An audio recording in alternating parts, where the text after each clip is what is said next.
know that Malcolm X was born Malcolm Little and changed his name to symbolize his lost African heritage? This is the fascinating story of Malcolm X, one of the most influential figures in American history.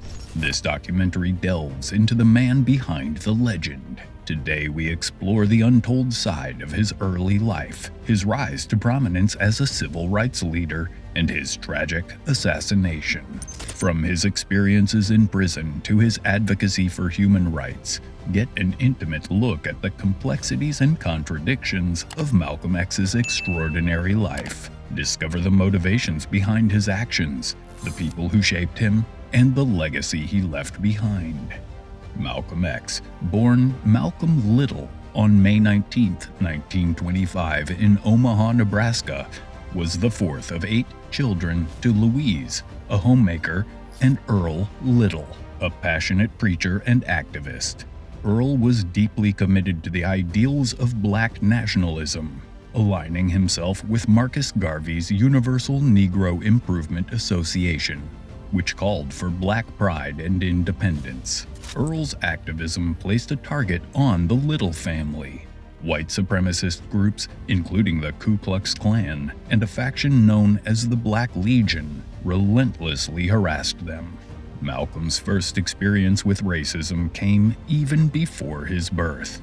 His mother, Louise, later recounted the night when armed Klansmen arrived at their doorstep, demanding Earl come outside. Hooded figures on horseback shouted threats, leaving an indelible mark on the family's history. The hostility persisted. When Malcolm was just 4 years old, members of the Klan shattered every window in their home. To escape the constant threats, Earl relocated the family, first to Milwaukee in 1926 and then to Lansing, Michigan in 1928. However, the move only brought more hardship.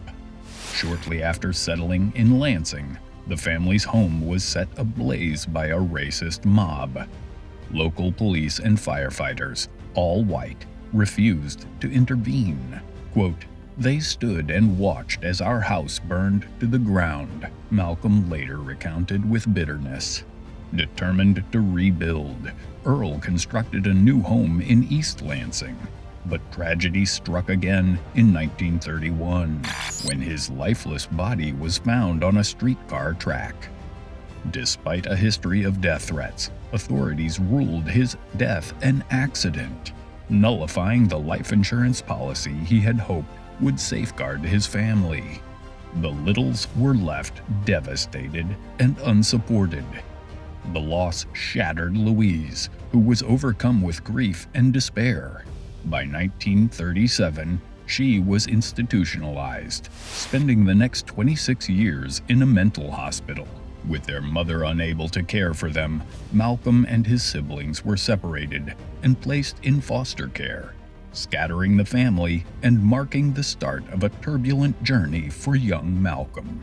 In 1938, Malcolm X's life took a significant turn when he was expelled from West Junior High School and sent to a juvenile detention home in Mason, Michigan. While the white couple in charge treated him kindly, Malcolm later reflected in his autobiography that their kindness felt dehumanizing, as though he were more of an exotic pet, like a pink poodle or a pet canary, than a person deserving of respect. At Mason High School, Malcolm stood out as one of the few Black students in a predominantly white environment. He was academically gifted and popular among his peers, who even elected him class president. But despite his achievements, Malcolm's ambitions were soon stifled by the harsh realities of systemic racism. In 1939, an English teacher asked him what he hoped to become as an adult. When Malcolm confidently declared that he wanted to be a lawyer, the teacher dismissed his dreams, suggesting he be realistic and consider a trade like carpentry instead. This crushing moment convinced Malcolm that pursuing education was futile, and he dropped out of school at just 15 years old. Leaving school marked the beginning of a new chapter in Malcolm's life. He moved to Boston to live with his older half-sister, Ella. Malcolm later described her as a revelation. Quote, "She was the first really proud black woman I had ever seen in my life. She was plainly proud of her very dark skin, an attitude that defied the era's internalized colorism among many black communities." Ella helped Malcolm find a job shining shoes at the Roseland Ballroom, but life on the streets of Boston exposed him to the city's underworld.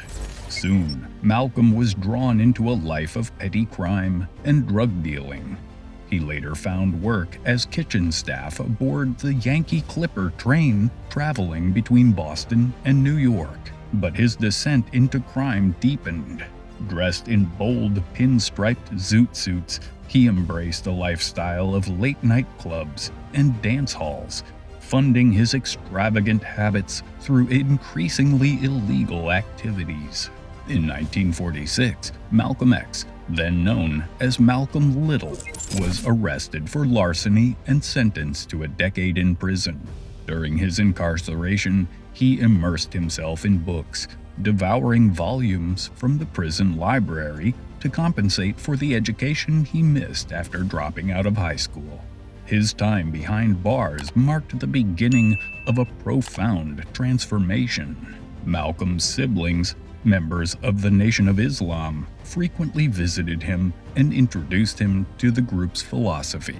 The Nation of Islam advocated for black nationalism, promoting the idea that true freedom and equality for black Americans required establishing a state separate from white society. Inspired, Malcolm embraced their teachings, changing his surname to X to signify the loss of his African ancestry, and converted to the Nation of Islam. After serving 6.5 years, he was released in 1952. Ready to begin a new chapter. Upon his release, Malcolm X relocated to Detroit, where he collaborated with Elijah Muhammad, the leader of the Nation of Islam. Together, they worked to grow the movement's influence among black Americans across the country. Malcolm quickly rose in prominence, becoming the minister of Temple No. 7 in Harlem and Temple No. 11 in Boston, while founding additional temples in Hartford and Philadelphia. In 1960, he launched Muhammad Speaks, a national newspaper designed to amplify the group's message. Known for his fiery rhetoric and compelling oratory, Malcolm X urged black Americans to reject racism and demand justice by any means necessary, even if it meant using violence. Quote, "You don't have a peaceful revolution. You don't have a turn-the-cheek revolution," he declared. "There's no such thing as a nonviolent revolution."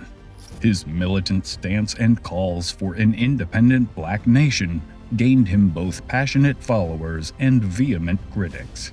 Under Malcolm's leadership, the Nation of Islam grew dramatically, expanding from 400 members in 1952 to an estimated 40,000 by 1960.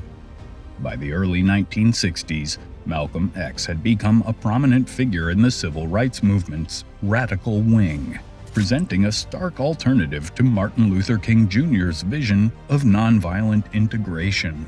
While King criticized Malcolm's approach, he avoided direct confrontation. Despite their ideological differences, the two leaders met only once, briefly crossing paths on Capitol Hill during a hearing on an anti-discrimination bill.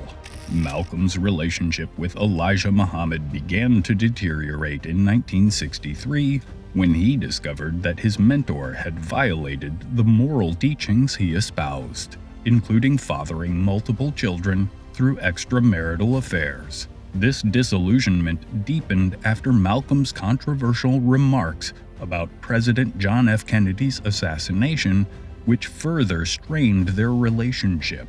By 1964, Malcolm X had severed ties with the Nation of Islam. That same year, he embarked on a transformative journey across North Africa and the Middle East. This trip reshaped his worldview, placing America's civil rights movement within the broader context of global anti-colonial struggles. He embraced socialism and Pan-Africanism while seeking spiritual clarity. His pilgrimage to Mecca, known as the Hajj, was a turning point. Experiencing the unity of Muslims from diverse backgrounds inspired Malcolm to embrace traditional Sunni Islam. He adopted the name El-Hajj Malik El-Shabazz and returned to the U.S. with a renewed outlook. Quote, "The true brotherhood I had seen had influenced me to recognize that anger can blind human vision," he reflected. Optimistically, he proclaimed that America had the potential for a bloodless revolution. Just as Malcolm X began redefining his ideology and his role in the civil rights movement, his life was tragically cut short. On February 21, 1965, as he prepared to speak at the Audubon Ballroom in Manhattan, chaos erupted. Multiple assailants rushed to the stage, firing gunshots at close range. Malcolm X, only 39 years old, succumbed to his injuries shortly after arriving at the hospital. 3 members of the Nation of Islam were convicted for the assassination and sentenced to life in prison. Decades later, in 2021, Muhammad Aziz and Khalil Islam, 2 of the men convicted, were exonerated after it was revealed that they had been wrongfully convicted. Both men, who had consistently maintained their innocence, received compensation of $36 million for their decades of imprisonment. The third man, Mujahid Abdul Halim, had confessed to the murder and continued to serve his sentence. In 2023, Malcolm X's family filed a wrongful death lawsuit against government agencies, including the FBI, CIA, and NYPD. They allege that these entities conspired to orchestrate his assassination and concealed critical evidence. Seeking $100 million in damages, the lawsuit remains an ongoing attempt to uncover the full truth behind the activist's untimely death.